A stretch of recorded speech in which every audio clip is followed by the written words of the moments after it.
The Coast Guard tonight and state EPA joined Mentor Fire in dealing with kerosene that was somehow finding its way into a creek that feeds Mentor Marsh.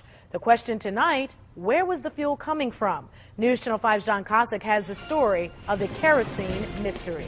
A mystery that couldn't be solved, Anita, without a good sense of smell and a map of all 28 square miles of Mentor sewers.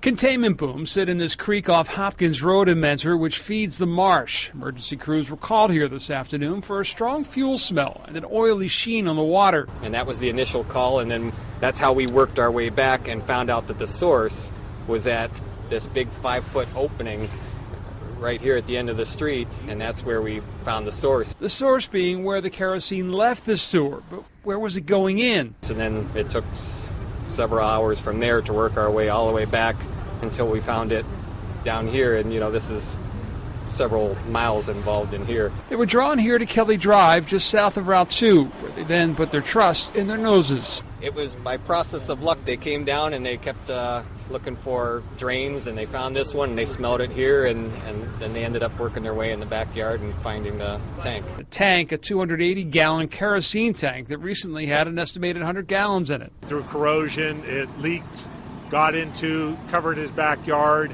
and now with the snow melt, it's making its way into the storm sewer system. As spills go, though, this one, the EPA says, is more manageable than others. This material is non-explosive, so you don't have that explosive problem with the storm sewer. Limiting areas, it's non-toxic to people. The problem would be the impact to the water and aquatic life. So that's what we're focusing on.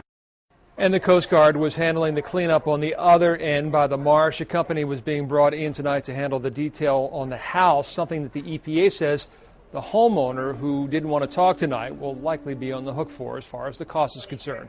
Live in the newsroom, John Kosich, News Channel 5. And I think it's safe to say a pretty pricey cleanup for that homeowner. Yeah, and they say if you have that type of tank, check and look for corrosion. It's easier to deal with it now than to deal with it later. All right, good advice. Thank you very much, John.